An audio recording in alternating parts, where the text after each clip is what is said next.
بسم الله الرحمن الرحيم.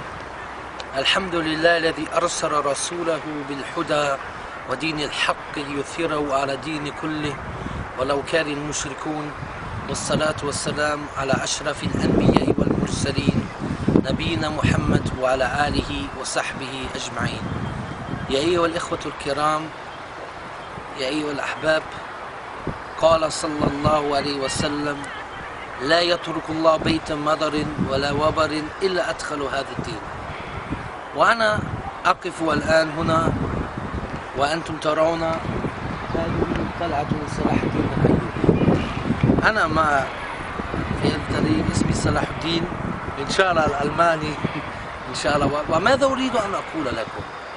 نحن مسلمون كلما نسمع عن هذه القصص، عن صلاح الدين الأيوبي وسيف الدين قطز أو طارق بن زياد أو محمد الفاتح، نحن نفتخر بهم، ولكن مع الأسف الشديد نحن نتكلم كثيرا كأن هذا الوقت قد فات، ونحن الآن كأننا الآن ضعفاء.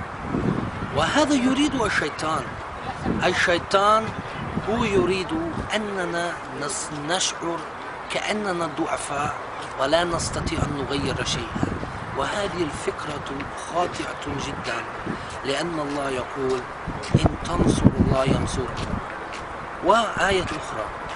ولذلك أنا أقول لكم يا أيها الشاب المسلم، لا تنتظر حتى تأتي صلاح الدين الثاني، بل كن أنت صلاح الدين الثاني.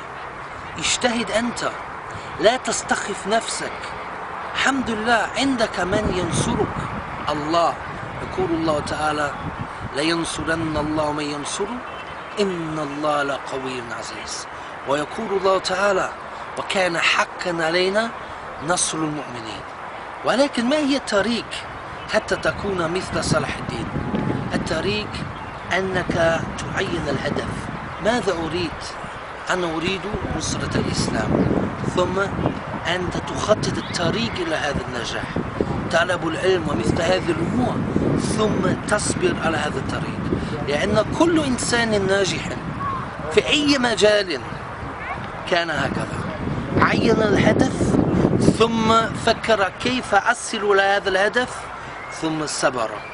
ولذلك نحن نقول: ما هو الطريق إلى النجاح؟